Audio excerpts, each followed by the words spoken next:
Inconsistency is killing your business, and you may not even realize it.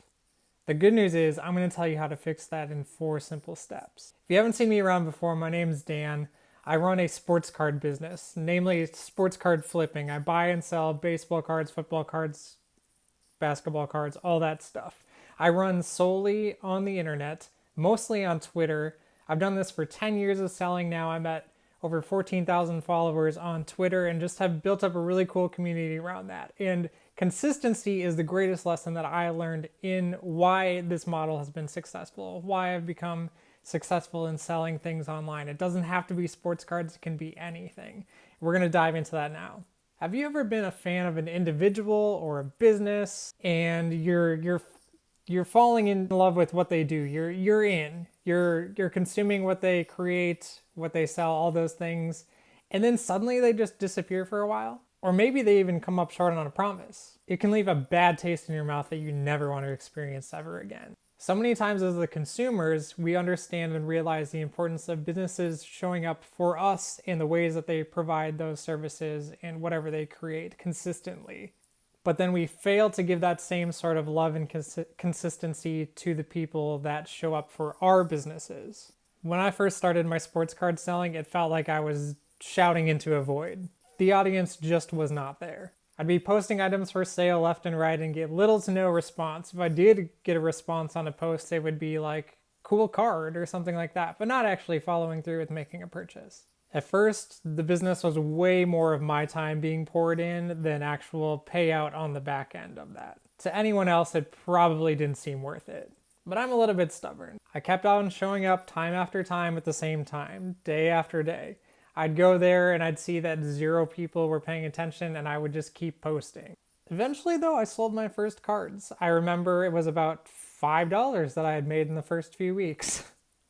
Of course, this was not a sustainable amount of income for the amount of work that I was putting in or for any business to function. I'm sure most people would just call it quits then and there. But it led me to learning the first lesson that led to eventual success. Step number 1, keep showing up. The truth is, people might not show up for what you're doing the first time, the second time, the 5th time, or even the 10th time. But if you get down on yourself and pull the plug too early, you might be just inches around the corner from connection with that first person. You might miss a sale, success, or a cool connection on the 11th time of doing what you do. Think of yourself as a billboard. How many times have you been driving down the road and you see a billboard on the way to work, your favorite place to go, wherever it is? You see it over and over, you take note of it, you don't even realize that you're learning exactly what it says and memorizing it.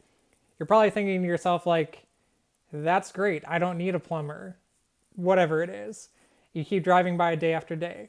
But the truth is, maybe when you need a plumber in 9 months, your brain is going to shoot to that thing that it is memorized.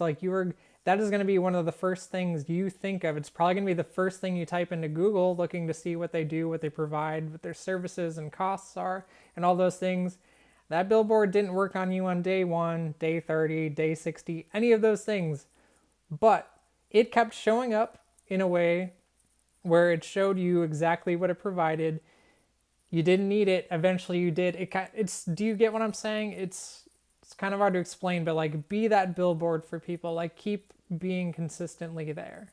To keep myself motivated, I kind of gamified it. I made a game out of it. I tried to draw in more of a crowd each time. I tried to challenge myself to sell even just $1 more and all those things. I tried to just challenge myself to show up. I decided to make the journey and the process actually fun and interesting. Because the truth is, it is actually a lot of fun to take something from 0 and then grow it, even if it's very, very slow growth. I mean, think about your favorite musicians. As much as it might seem like some of them had overnight success, there's no way, I'm telling you, no way that they did that. They paid their dues. They played in front of small crowds. They played in coffee shops. They played in tiny venues. They played in friends' backyards. At some point, if you look back in their history, they did. They have played in front of thousands, if not hundreds of thousands of people, but they've also played shows in front of 4 people. Just think if your favorite artist had given up when it seemed like people weren't showing up. Step number 2, build out a process that works for your business. Don't make promises too early on that will be hard to keep. If you're a parent or you have another job or you're married or partnered or things like that, you've got a lot on your plate. You've got a lot of places to send your energy, and it can be hard to keep up with it all. And it's important to keep up with it all. For me, my most consistent process has always been running my live sales, the sales that I run on Twitter.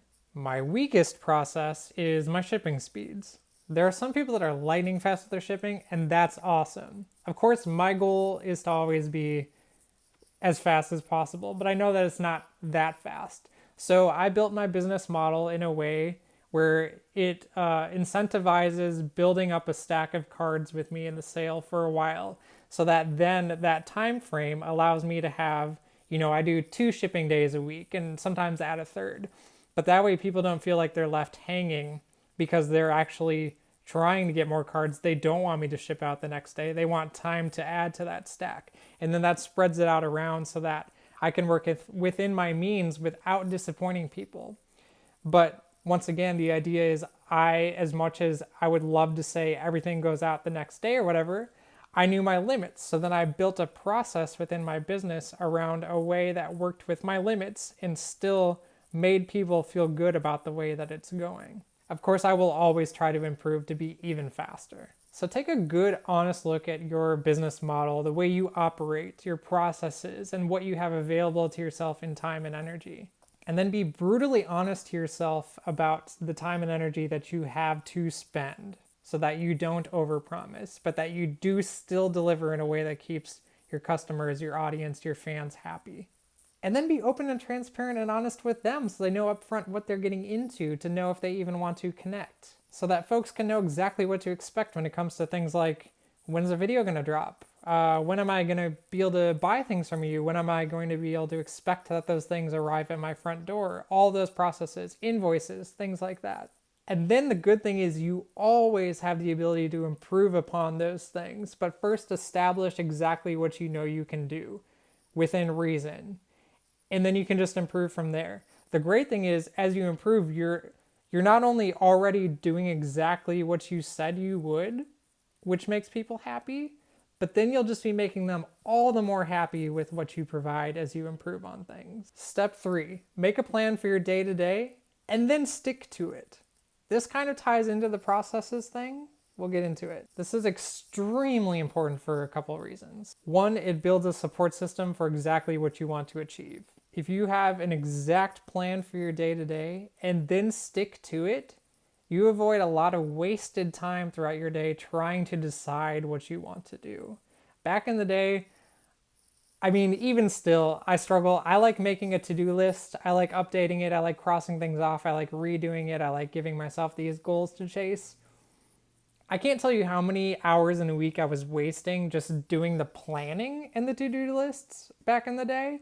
And now that I have like an established routine and I really stick to it, I've shaved off so many of those hours that I can now allocate to actually functioning in the business, improving the business, or just having other time to do things in the day or spend with people. Now back to examples for the actual like day-to-day stick-to plan. For example, I have a certain set of days that I run my sales on. I have a certain set of days that I make video content on for this channel. I have a set of days that I invoice people and ship things. Sticking to this has allowed me to show up so much more for my business, myself, and others.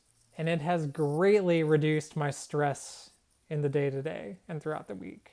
I don't know about you, but stress has always been one of my greatest contributors to inconsistency, which, as we know from the beginning of this video, is one of the killers for your business. Early on, I would find myself behind on one task because I didn't have a good schedule, and then I'd fall behind on that, and then it would bleed into the next one, and then I'd fall behind on that. It was like building up debt, basically. Then I'd panic and try to cram it all in. I'd put in extra work on the weekend. I would tell a friend I couldn't do something. My family would be in the living room relaxing, and I'd be in the office trying to get extra work in, feeling all like a big old stress ball. You know that feeling. And then eventually I'd start to feel burnout, and they would go into the next week, and Monday would come and I'd feel tempted to cancel a sale or just not do something. And that would affect my business even further. But again, going back to earlier in the video, canceling a sale isn't something I would want to do, because once again, that's that not showing up for people. That's missing out on another connection, another sale, another group for the fan base. once again, that inches away from a corner of success. If I didn't show up, I might miss out on something very important that day. Consistency. Step number 4 is simple and extremely hard at the same time. And that step is relax. As important as it is to work really hard and nurture your business, you gotta be easy on yourself. No one can grind. The hustle culture sometimes can be toxic. No one can go without burnout. As much as it is important to take care of the business, it's just as and more important to take care of yourself. You simply cannot grind and work all the time. You will just completely burn out. And if you're watching this video, I'm willing to bet that you're a solo entrepreneur, or maybe just have a few employees or something like that, or you've got an idea in the works. And that means that if you're not showing up, your business is probably not running. It might be tempting to go, to eat, sleep, breathe your business. And while I respect your dedication and excitement, burning out is going to kill your business quicker than anything else could. If you're burnt out and not there, you're not being consistent and your business isn't running. But if you've burnt out and not taken care of yourself, we've got bigger problems on our hand. So make sure to take care of you. Don't jeopardize your relationships, yourself, or your peace. Spend time with loved ones, eat well, get the right amount of sleep, get outside, stay in shape, drink enough water, keep up with your hobbies, meditate, spend time with friends, do whatever makes you feel alive. All the things that keep you full of life are the things that are actually going to nourish you to run your business. I'll be making other videos that give further tips on this, but this is like the most, there's so many things about you can find so many videos online, increase your sales, increase your fan base, and all those things. And they're great. And we'll get into that on this channel. I'm sure we'll talk about that and all those things. But this is a very basic necessity to even run your business. You have got to be consistent. And as this all circles back, we've learned consistency equals taking care of yourself. Because if you are not taking care of yourself and avoiding burnout, if you burn out, you can't show up. If you're not showing up, you're inconsistent, and that kills your business. So these are the 4 steps to taking care of yourself, taking care of your business, for being consistent. Be consistent. That is the thing that's going to grow your business like no other thing. Keep showing up even when others don't show up for you, and eventually they'll show up too. Peace and love.